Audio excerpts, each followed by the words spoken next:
A depressed, roid-raging incel with a history of violence and mental illness was given a license to own a shotgun. This license would effectively become his license to kill.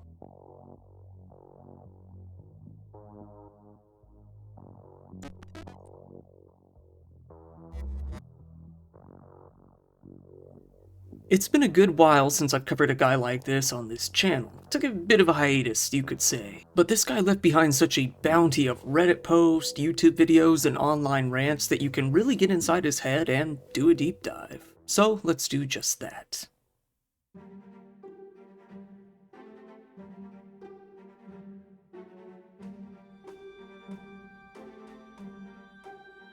Jake William Davison was born in England in 1998. To those around him, he appeared to have a normal, happy childhood. He would hang out with his cousins and his siblings, go on camping trips, attend school, and play just like any other kid. But little did anyone know, both his home life and his mental state were anything but nice. While Jake got along with his mother while he was still a child, his father, Mark, was mainly absent. This was probably for the best, as he was known around town for being a violent thug. The sheriff called him a violent and dangerous individual. He had once been jailed for biting a fellow fisherman on the face, chomping on his cheek until the cops came out and arrested him, getting himself 8 months in jail. On another occasion, he got drunk, as he usually was, and was said to have, quote, racially abused a bus passenger and gotten himself a fine, although the details of that story are unclear. He was even arrested for headbutting a dog walker, but narrowly avoided prison time by telling the courts that he had joined a local church in order to give himself a bit of a better image. While Jake's mom, Maxine, separated from his father, they both continued to live in Plymouth. Jake would often go out to Shetland with his mother and spend long periods of time visiting with and staying with her relatives along with his 2 older siblings. This was when these relatives started to raise concerns about his mental state. Jake's father, Mark, also said that he was often off in his own world, struggling to show emotion to others. When Jake was 13 years old, he was first diagnosed with autism and ADHD. The Child and Adolescent Mental Health Service noted that he enjoyed violent media, which many teens do, but said that he had trouble separating fact from fiction. Even at that age, they found that he was using sexual language that they found to be extreme, and noted a bit of concern in the fact that his main dreams were to either become a sniper or move out to the US and operate a gun range. Eventually, Jake was enrolled into the Mount Tamar School, a specialist school that could better help attend to his needs. One of his former teachers there has said that he was funny, intelligent, and very well liked, but his peers have disagreed. One of his previous classmates has said that he had anger issues and that his obsession with guns was off-putting, even for a fellow teenage boy. He said, "He could name literally any gun you showed him. It was freaky. He was absolutely fixated with firearms. He used to draw pictures of himself shooting people while in class. He was a quiet guy. His gun obsession was creepy." Although the details are hazy, throughout his tenure at Mount Tamar, Jake would go on to assault 2 teachers as well as another student. In his 9th year at school, Careers Southwest, a mental health guidance counseling organization, came out to talk to Jake. They said that he loves guns and he wants to join a gun club. Much of the review was taken up talking about how to get involved with guns. We suggested Army cadets. However, Jake said that his true dream was to go on to work in a firearms shop.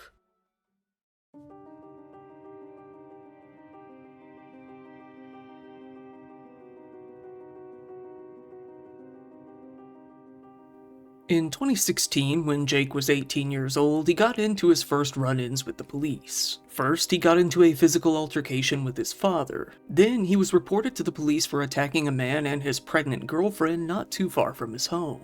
The police came out and gave him a warning, but he wasn't actually arrested or given any sort of punishment. This wouldn't be the last time that Jake let his anger take control of him and attack a young couple.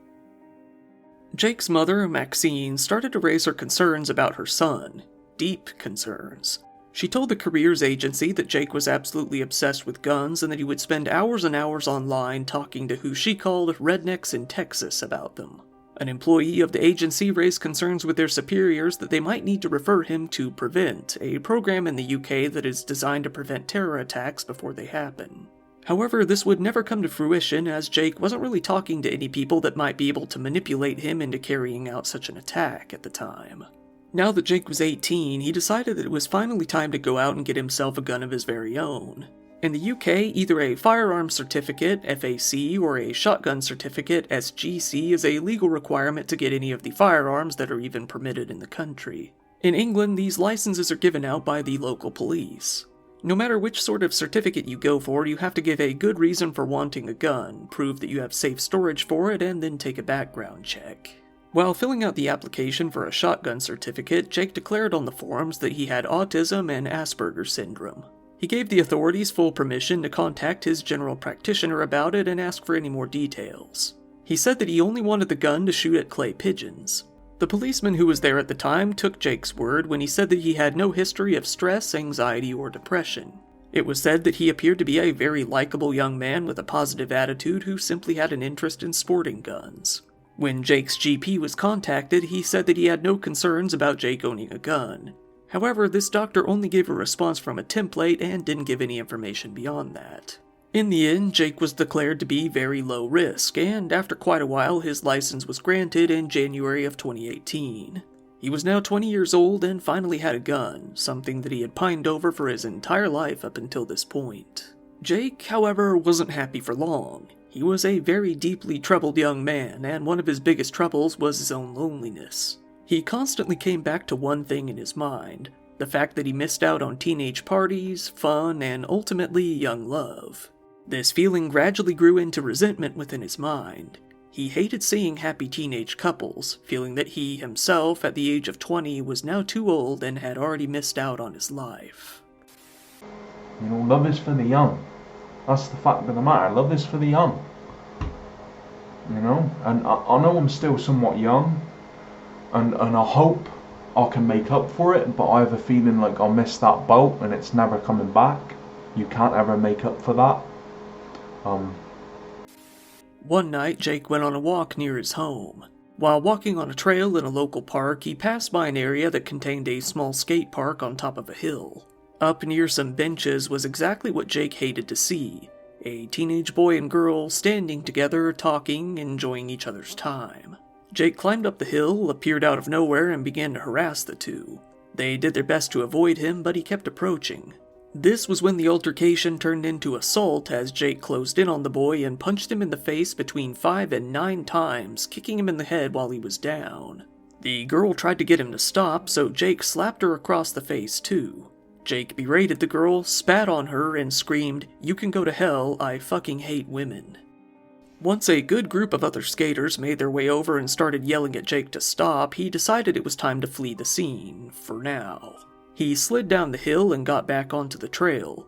He headed back to the home he shared with his mom in Biddick Drive in the Kiam area of Plymouth. He started ranting to his mother about what had happened while loading up his shotgun. He said that he was going to go back to the park and finish things, but his mother begged and pleaded and finally convinced him not to go. As much of a problem as Jake was, his mom, Maxine, really doted on him. She did her best to be a good mom to him and keep him in line, all while she suffered from cancer to boot. Her friends have said, "She was a lovely woman, perfect in every way. She was always there for Jake, 100%. She used to say, 'I've got to get home for Jake to get his tea cooked.' She was all for him, it was part of her life. She was devoted to him."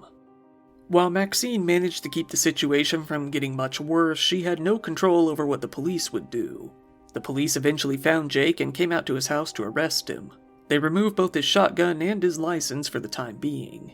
However, rather than facing any real charges, Jake was enrolled into a restorative justice program.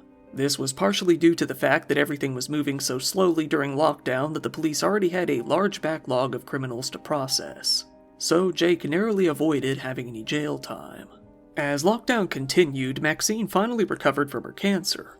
Now she had the strength to beg the police to give Jake some urgent mental health care that she felt he desperately needed. Livewell Southwest, which provides health and social care for people in Plymouth, gave Jake some mental health care for the next 18 months, although they haven't been able to provide any details on exactly what kind of treatment he received. After Jake finally finished his anger management program that the police insisted he join, he was given back both his shotgun and his license. In the grand scheme of things, the gun was barely out of his possession for any time at all, despite his intention to commit a shooting without his mother's intervention.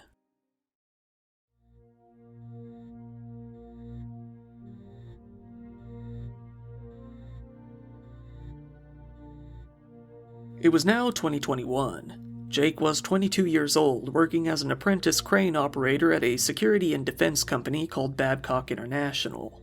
Jake was always active online, but during this point in his life he became much more so. He made himself a Facebook profile in an attempt to be more social, but he ended up mainly using the account to rant in comment sections, going on very long-winded rants about his beliefs as a libertarian and his support of Trump in the US. He would often talk about how Americans were cool and how he would love to live there himself. He started going to the gym, getting pretty serious about his fitness.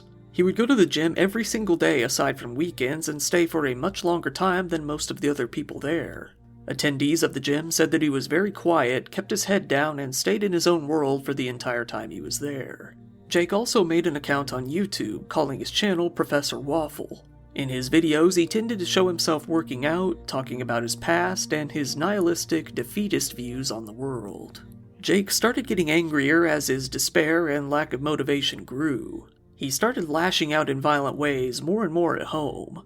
He attacked his father during a visit and started punching holes in the wall when his mother made him angry. Against his mom's wishes, he built a home gym in their living room. When she asked him not to build it, he got enraged and threatened her, so it went ahead as planned. Jake got more and more into weightlifting, hoping to improve his appearance, gain some motivation, and possibly attract a woman. He took over the home, having his bedroom, turning another bedroom into his computer room, and then turning the living room into his gym. He would record numerous videos of himself lifting and working out to upload to YouTube during this time period. Maxine's boyfriend at the time says that he caught Jake abusing anabolic steroids, which were and still are illegal in the UK. This was making his hair fall out, killing his libido, and even caused him to grow big, honking, luscious breasts. In addition to the steroids, Jake was drinking roughly 12 energy drinks a day along with a ton of protein shakes and various other lifting supplements. His mom, worried about his health, begged him to stop using all of these things, but he adamantly refused. However, even when it came to working out, Jake began to lose interest when he felt it was no longer benefiting him. Despite gaining a whole lot of muscle, he didn't feel that any of it was helping him to be happy, look better, or attract a woman any longer. He said that, in the end, he was still a fat, ugly virgin regardless. I'm still in the same house, same situation, same position. Everything's still the same. Yeah, maybe I've got a job now, yeah, maybe I've got some money now. And I've got a couple of things that I bought, a new computer and stuff, but it's like it's all still the same. Like I'm still in the same position, same period in life. Still a fucking this, that, virgin, fucking fat, ugly, whatever you want to call it. What's changed? Nothing. Why do I even do it for? Jake slowly turned his rage against women in particular. He was becoming an incel, even though he didn't like to admit it. As his hatred against women grew, his relationship with his mother grew worse and worse. His neighbor said, "Maxine and Jake used to be close. You'd always see him helping her with the shopping at Little, but they started to clash a lot. His views changed and he went against women and he became a misogynist. They clashed a lot about that." Jake became more and more active on Reddit, specifically on Incel and Black Pill related forums. I've been over this a million times already, so I'll keep it pretty brief. Incel stands for involuntary celibate. They can't get laid no matter how hard they try, and they come to hate the world for it. Black Pill is something that's also popular within the same sphere. It's basically nihilism. People who say they're black-pilled claim to see the world for what it truly is, nothing but pain and suffering. It's an extremely depressive and hopeless outlook on life to have. On Reddit, Jake would complain about his relationship with his mother whenever he could. On one post on the Incel forum, commenters were asked, "How do you incels feel about your mothers?" To which Jake responded, "Can't stand her." He referred to her as his vile, dysfunctional, chaotic mother. In addition to his own mom, he would rant about other mothers as well, in particular single mothers, who he felt were particularly awful. He chronicled his arguments with Maxine over their finances. She had received government benefits due to her son having autism, which Jake felt should go to him. It seems that he was able to get it, writing, "Luckily I got PIP money because I legit have autism, which I should have taken from my mother at 18 years old, really, but like an idiot she manipulated and guilt-tripped me into letting her have it until 22. I decided enough is enough and I took it from her. Jake was also very active when talking about guns on Reddit, taking an interest in mass shootings particularly. Jake, with all of his problems, wasn't really a stupid man. He was a bit articulate. He would go on long rants about how mass shootings are more related to societal and mental health problems than the guns themselves, pointing out that America was full of guns in the 50s and 60s and these kinds of things didn't happen back then. Unfortunately though, Jake started getting more and more into incel content. He liked to watch videos on YouTube about Elliot Rodger in particular, studying him many times.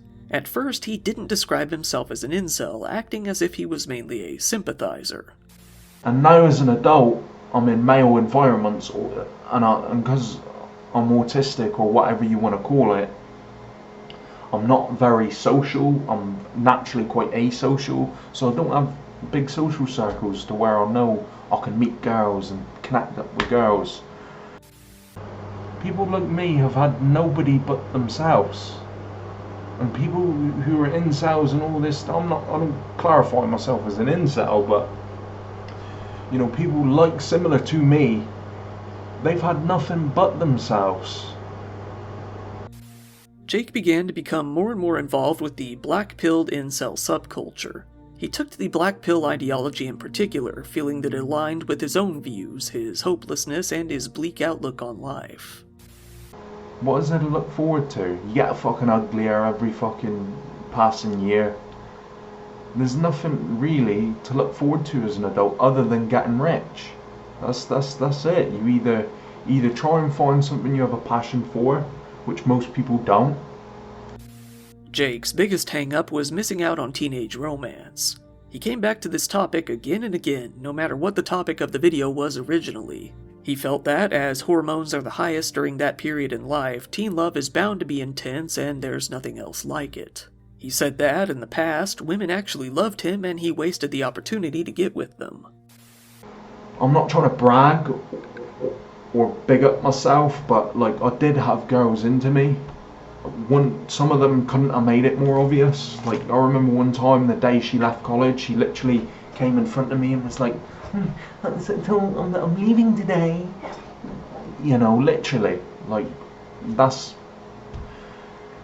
fucking... Ugh. He felt that he had already missed his chance, felt that the ship had sailed. He debated on using drugs in hope of emulating that experience now. You know, I missed out on so much as a teenager. I hope I can make up for it, and if I have to, you know, I'm not saying advocating this, but if I have to, I might even try and, I don't know, use drugs to make up for it. Maybe, you know, cocaine-fueled sex or something. Maybe that can make up for that missed teenage experiences. You know? He felt so beaten down by life that he didn't even know where to go from here on out. I'm so beaten down and defeated by fucking life. That drive that I once had, that's gone now. It's gone. It's literally gone. Like, I don't have the power anymore.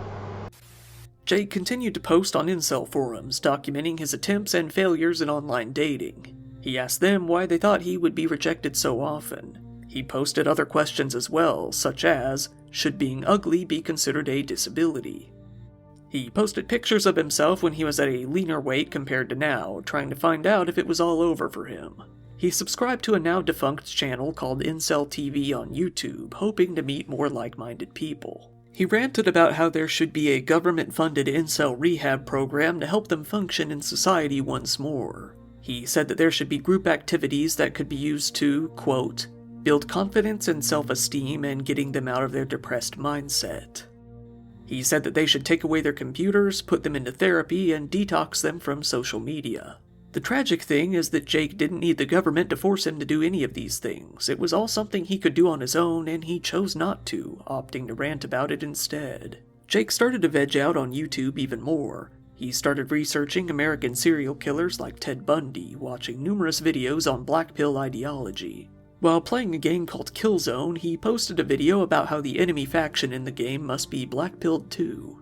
Jake didn't feel that getting a woman his age was the way to go. He felt that women his age, 22 at this point, were completely used up after spending countless hours in the bone zone with Chad.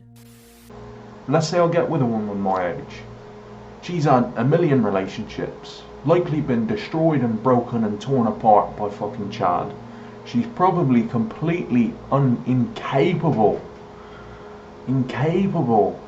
of loving anyone like she did when she was 16, 17, 15, when she got with that first fucking Chad, that fucking whatever, right? You know, a lot of incels say, oh, cope. But they do kind of have a point. You know, some people live a kind of delusion because they can't cope with reality, so they kind of have to delude themselves. So Jake decided that dating a teenage girl would be the way to go. If he did that, he thought he might be able to feel that sense of teenage love that he wanted so badly. Sure, he might be in his 20s now, but if the girl wasn't, maybe it might feel the same, he thought. So he took to messaging 16-year-old girls on Reddit and trying to woo them. Badly. One certain 16-year-old Jane Doe, after having a conversation with him, would go on to post her chat log on an anti-incel subreddit.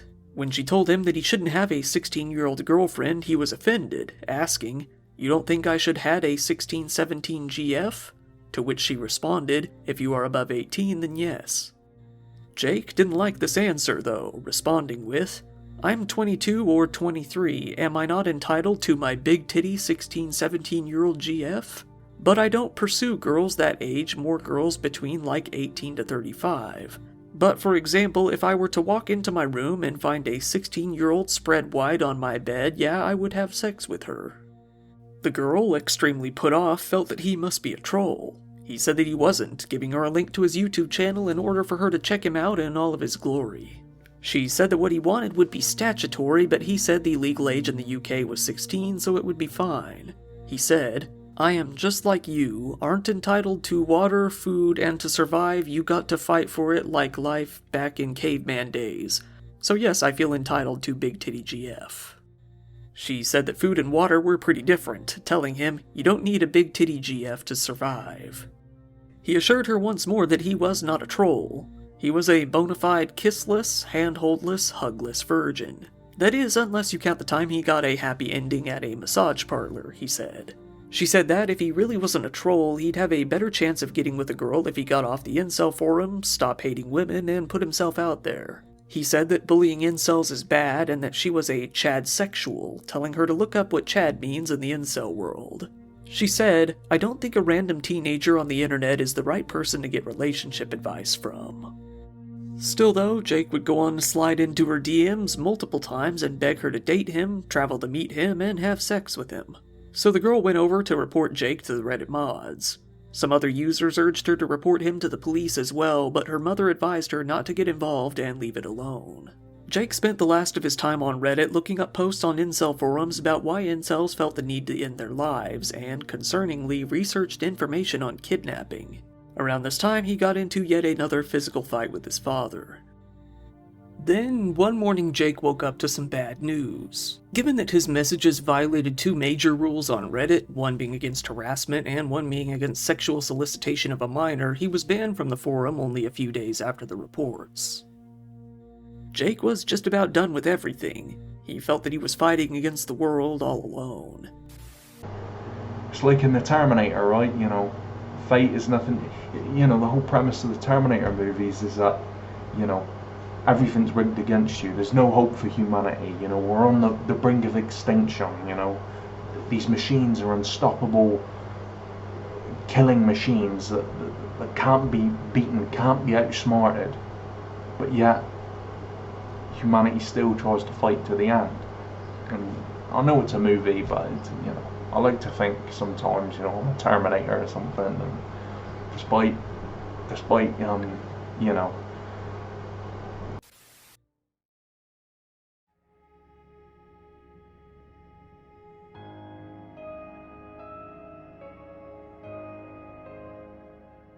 He spent the next day, August 12th, 2021, looking at incel sites, watching Breaking Bad, Family Guy, South Park, and The Simpsons instead. Then he hopped onto OnlyFans to look at some girls, then looked up some information on detransitioning, likely to find out how to get rid of his breasts.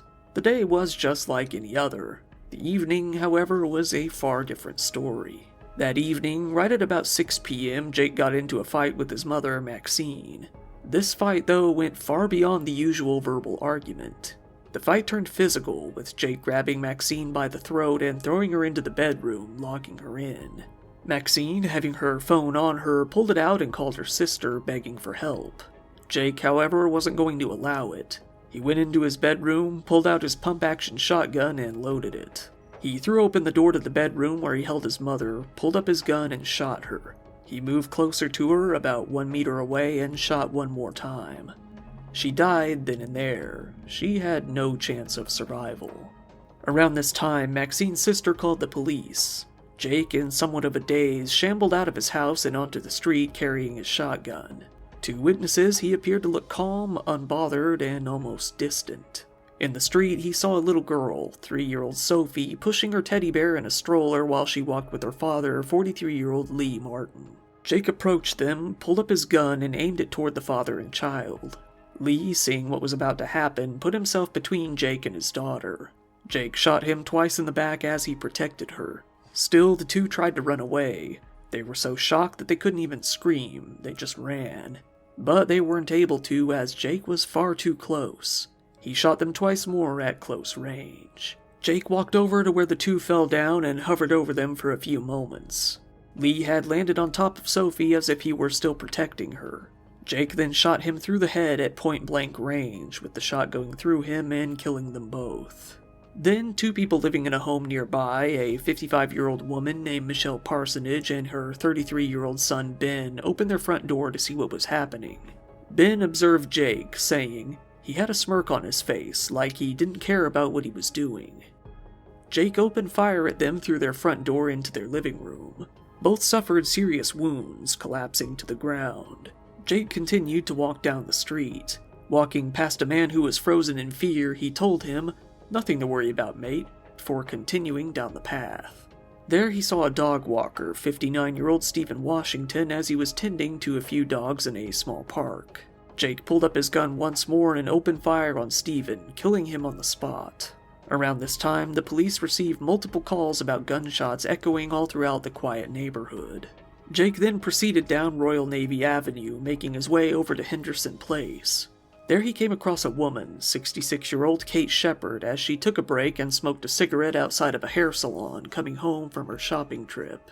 Jake walked up to her, stood about 3 meters away, and fired at her without saying a word. Jake then continued down Bedford Street, making his way into a parking garage. There he came across some people, swung his gun around and threatened them. Luckily, for some reason, he left without firing and made his way back to Henderson Place. Witnesses say that Jake walked as if he were on patrol, like a soldier would, with a blank expression on his face. He walked down a side street, making his way over to where emergency services were tending to Kate's wounds. A police officer, an unarmed one, ran toward Jake and ordered him to stay still. He came about 20 meters away from Jake when he lifted up his gun. However, Jake chose not to shoot at the police officer, instead pulling the trigger and firing upward at his chin. Safe to say he died then and there. His whole rampage lasted 19 minutes. The ambulances responded to the scene with all sorts of resources, such as hazardous area response teams, ambulances, specialist paramedics, and air ambulances. They had no idea what they might be dealing with. The police arrived within 6 minutes of the emergency call, only to find Jake dead and 4 other victims lying about. They established 13 separate crime scenes all over the area, which they soon cordoned off. They came to find Lee and Sophie lying in the road, looking as if they were cradling one another. One neighbor said, "The little girl was facing the man and they looked really peaceful. The dad still had his arm around the little girl." Stephen Washington's wife, Sheila, knew that something horrible must have happened when their dog came back home alone, scratching to be let in and shaking in fear. Once she saw a few plainclothes officers walking up to her door, hat in hand, she knew the worst had happened. Kate Shepard's husband, John, knew something must have happened as well. Given that his wife had been gone for much longer than usual, he set out to find her.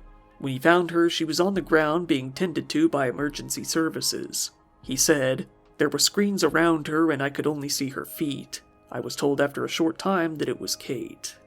Kate was treated for her injuries then and there and rushed to Dareford Hospital.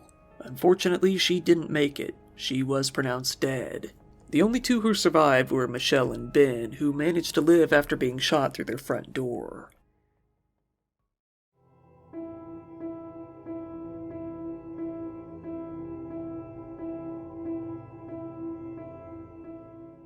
The next day, on August 13th, a candlelit vigil was held at the Northtown Crescent Park in Kiem. Flags around town were lowered to half-mast, and the Smeaton's Tower was lit up as a sign of respect.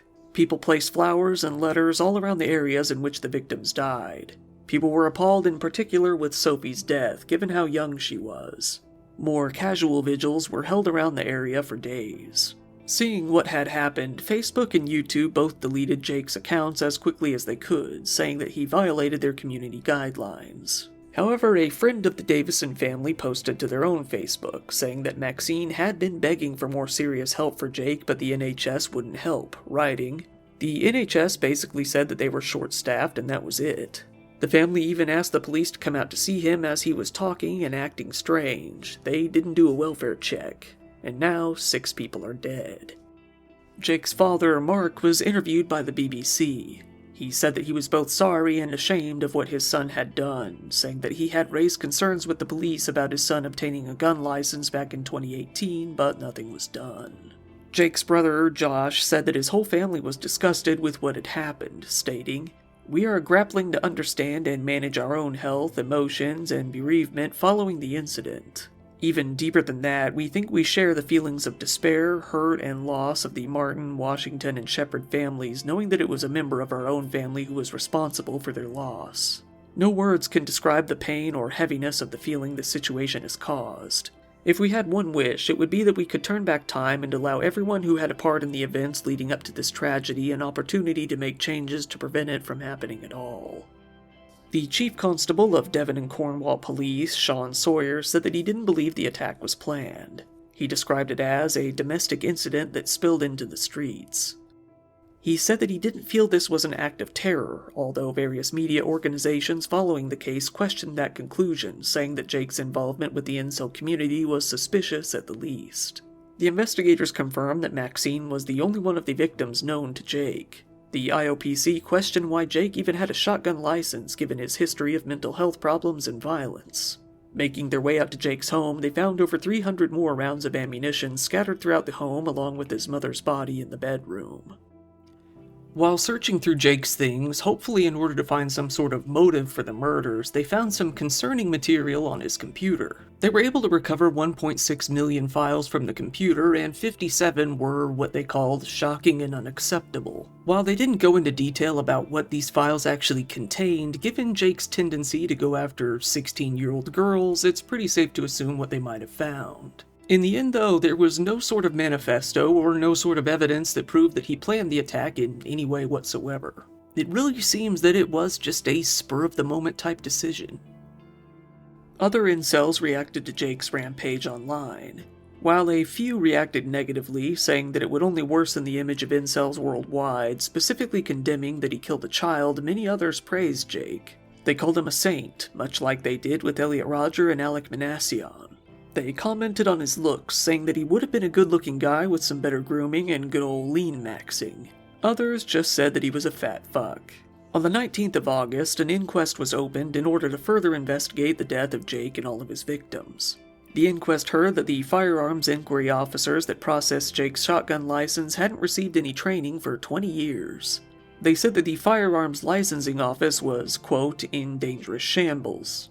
It was found that the detective investigating Jake's assault on the 2 teens in the skate park didn't know what the FC marker on his record meant, meaning that he had a firearms certificate. Ian Arrow, the senior coroner for Plymouth, said, "There was a serious failure by Devon and Cornwall Police's firearms and explosives licensing unit in granting and later failing to revoke the perpetrator's shotgun license." The family of the 4 of Jake's victims that died have said that the police basically gave Jake a license to kill by giving him a shotgun license and failing to take it away despite his long-running history of mental health problems and repeated assaults. They said that, although Jake was pure evil, the attack happened because of a mountain of systematic failures and sheer incompetence. Rebecca Martin, the mother of Sophie and wife of Lee, said that her life, along with the lives of the Washingtons and the Shepards, were changed forever, stating, Our hearts are still incredibly heavy with grief, and we are still struggling to come to terms with our loss. We will never be able to understand or comprehend why Davison did what he did. It was an act of pure evil. However, we now know that this act was facilitated and enabled by a series of failings and incompetence from the people in the organizations that are supposed to keep us safe. In particular, Devon and Cornwall police failed us. The evidence that we have heard during this inquest is a consistent story of individual failures, breathtaking incompetence, and systematic failings within every level of the firearms licensing unit. It is beyond us how Davison, a man with a known history of violence, mental health issues, and with no real need to own a firearm, was granted a license to possess a gun in the first place. The families called for broad changes to the firearms licensing system in both England and Wales. They called for more safeguards in the system. In August of 2021, the British government announced that they would now require the police to investigate social media posts of new firearms certificate applicants and current holders. They were ordered to see if any currently existing licenses needed to be revoked. The IOPC gave disciplinary notices to 2 members of the Devon and Cornwall police over their poor handling of Jake's shotgun application. In 2023, the inquest found, unsurprisingly, that Jake Davison had indeed unlawfully killed his 4 victims that fateful day. The same year, Debbie Tedds, the firearms licensing lead at the National Police Chiefs Council, announced that now a national training program for issuing firearms licenses would be introduced by 2024. This sort of training had been recommended since as far back as 1996, but it was never actually implemented despite multiple requests. These days, Jake Davison is remembered as nothing more than one more incel in a long line of incel-related crimes. I have to say, when I first discovered the incel forums on Reddit all those years ago, I found them to be fascinating. But back then, I never really realized that they would grow into something like this. In the beginning, I always figured that Elliot was going to be a one-off thing. But seeing how this continues to happen over and over again, I'm kind of in awe at the whole thing. It's a lot to take in. Once again, thank you for watching my video. If you want, go ahead and give it a like, it really helps me out in the algorithm, and hey, feel free to subscribe if you want to see more content like this. Just recently, I've started up a podcast with 4 of my friends called NBR. If you find this channel interesting, I think you'll really like it. Go ahead and follow me on social media if you want. If anything were to ever happen to this channel, that would be the only way you'd ever hear about it. I also really appreciate when people follow me on Patreon. There you can get videos early, ad-free, and uncensored. Channel memberships are back up too, and you can get the same benefits there as well. So, this has been your host Kyle. Thank you, and good night.